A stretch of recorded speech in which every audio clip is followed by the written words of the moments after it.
അങ്ങനെ ചിങ്ങം 1 പറന്നു. പുതുവർഷാശംസകൾ. മനോഹരമായ ചിങ്ങമാസത്തിലാണ് പൊന്നോണം നമ്മളെ കാത്തിരിക്കുന്നത്.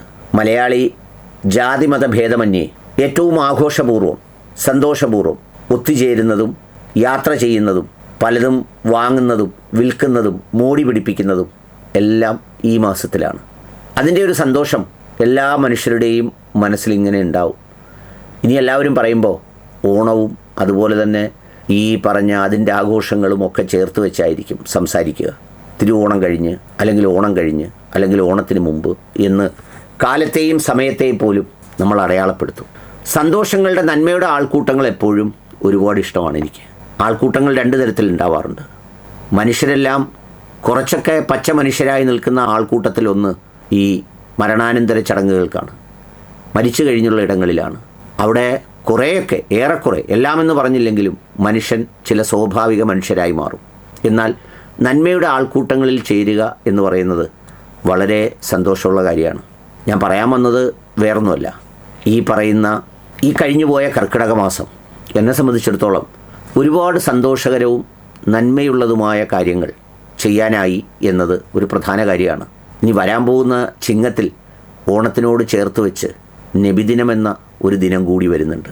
ഒരുപാട് നന്മകൾ ചെയ്ത പ്രപഞ്ചത്തിനാകെയും സത്യദീപത്തിൻ്റെ മാർഗം ജ്വലിക്കുന്നതിന് ഒരു മാധ്യമമായ ഒരു ഉപാധിയായ പ്രവാചകൻ്റെ ദിനം കൂടി ഇതിലൂടെയാണ് കടന്നു പോകുന്നത്.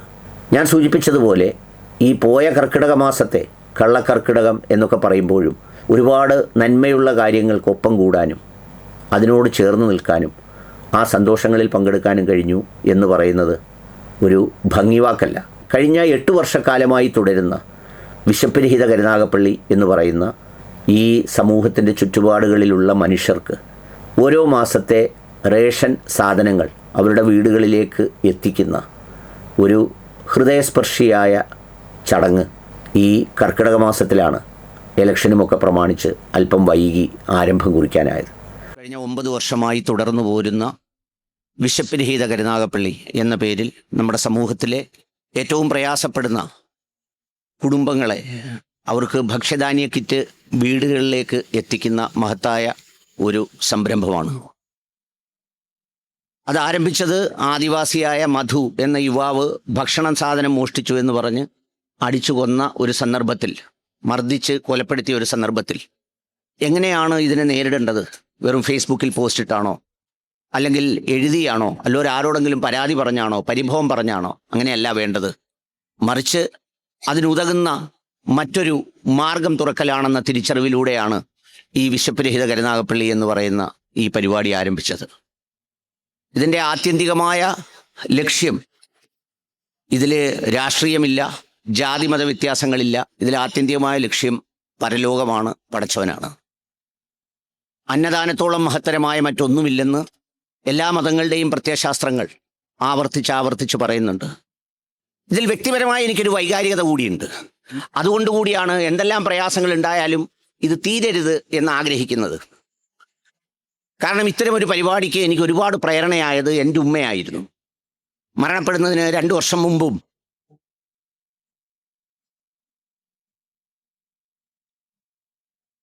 കയ്യിലുണ്ടായിരുന്ന കുറച്ച് കാശ് എന്നെ ഏൽപ്പിച്ചിട്ട് ഇതിനായി ചിലവഴിക്കണം എന്ന് പറഞ്ഞിരുന്നു. അപ്പം അതുകൊണ്ട് ഞാൻ നിലനിൽക്കുന്നിടത്തോളം കാലം, എനിക്ക് ജീവനുള്ളിടത്തോളം കാലം, ശബ്ദമുള്ളിടത്തോളം കാലം എൻ്റെ ഒരു ബാധ്യതയായി തന്നെ ഒരു വൈകാരികത കൂടി ഇതിലുണ്ട് എന്നുള്ളത് പറയുമായിരുന്നു. എൻ്റെ ഉമ്മയുടെ ഓർമ്മകൾ കൂടി അതിൽ ചേർത്ത് വെച്ചിട്ടുണ്ട് എന്നത് ഒരു വൈകാരികമായ തലമാണ്.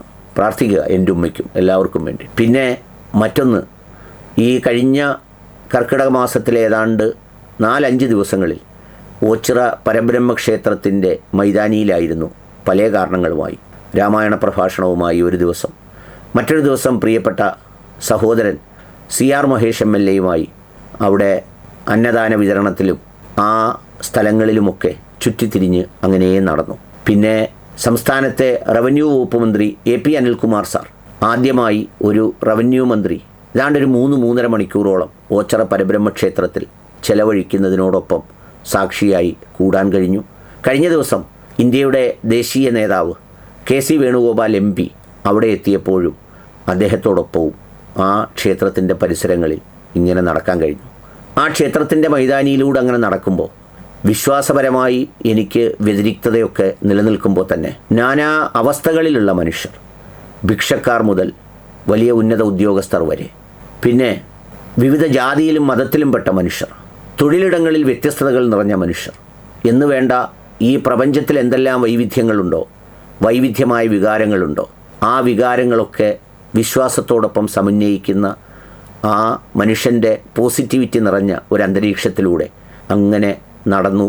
അതിന് സാക്ഷിയായത് ഒരു പ്രധാന കാര്യം, പരബ്രഹ്മക്ഷേത്രത്തിൻ്റെ ഏതാണ്ട് 20-21 ഏക്കർ വരുന്ന സ്ഥലം ഇപ്പോഴും ട്രസ്റ്റിന് സ്വന്തമാകാതെ, മറിച്ച് അതിൽ നിന്ന് കയ്യേറിയവർക്കൊക്കെ അത് പതിച്ചു കിട്ടിയ ഒരു കാലത്തിൻ്റെ വൈരുദ്ധ്യം, നിയമത്തിൻ്റെ വൈരുദ്ധ്യം കൂടി ഈ യാത്രകൾക്കിടയിലൊക്കെ ഉണ്ടായിരുന്നു. ഏതായാലും അത് പരബ്രഹ്മക്ഷേത്രത്തിന് തന്നെ ലഭിക്കുന്നതിന് ആവശ്യമായ ഇടപെടലുകൾക്ക് അവിടുത്തെ ഭരണസമിതിയോടും ജനപ്രതിനിധികളോടുമൊക്കെ ഒപ്പം ഞാനും ഉണ്ടാകും എന്നതും തീർച്ചപ്പെടുത്തിയതും ഈ യാത്രകൾക്കിടയിലാണ്. പിന്നെ കഴിഞ്ഞ ദിവസം അമ്മ മനസ്സ് കൂട്ടായ്മ എന്ന പേരിൽ പ്രിയപ്പെട്ട ഷംനാദ് ചെറുകര എന്ന ഒരു സഹോദരൻ കുറേ വർഷങ്ങളായി നടത്തി വരുന്ന വിവിധ പരിപാടികളിൽ അമ്മയ്ക്കൊരു ഓണപ്പുടവ എന്ന് പറയുന്ന മനോഹരമായ ഒരു ചടങ്ങിനും സാക്ഷിയാകാൻ കഴിഞ്ഞു.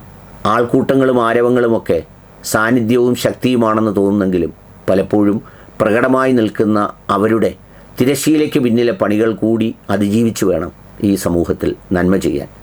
അവരോട് കലഹിച്ച് നമ്മൾ സാധാരണ തീയോടോ അല്ലെങ്കിൽ മറ്റു പലതിനോടും കലഹിച്ച് പാത്രം പൊട്ടിച്ച് കളയുന്നത് പോലെ നമ്മുടെ ജീവിതത്തിൻ്റെ നന്മകളെയും ചിന്തകളെയും ശുഭപ്രതീക്ഷയെയും ഒന്നും മറ്റാർക്കും വേണ്ടി തച്ചുടച്ച് കളയാതെ പ്രതീക്ഷ, അതിൻ്റെ സന്തോഷത്തിലും പ്രത്യാശയും നിലനിർത്തി ബഹുസ്വരതയിൽ വിശ്വസിച്ച് നന്മ ചെയ്യുന്ന ഇടങ്ങളിലും നന്മ പറയുന്ന ഇടങ്ങളിലും സാക്ഷിയായി, അതിൽ പങ്കാളിയായി, വിദ്വേഷത്തിനെയും വെറുപ്പിനെയും ഒക്കെ പ്രതിരോധിച്ച് ചതികളും വഞ്ചനകളും കുശുമ്പും കുന്നായ്മയും ഒക്കെ മാറ്റിവെച്ച് മനോഹരമായ ഒരു പൊന്നിൻ ചിങ്ങമാസത്തെ സ്വീകരിച്ച് സന്തോഷപൂർവ്വമായി ഓണം ആഘോഷിക്കാൻ എല്ലാവർക്കും കഴിയട്ടെ എന്ന് ആത്മാർത്ഥമായി ആഗ്രഹിക്കുന്നു, പ്രാർത്ഥിക്കുന്നു. ഒപ്പം നബിദിനത്തിൻ്റെ മനോഹരമായ സ്മരണകളുടെ നന്മകൾ കൂടി ചേർത്ത് വെക്കുന്ന പ്രകാശം നിറയട്ടെ എന്ന് ആശിക്കുന്നു.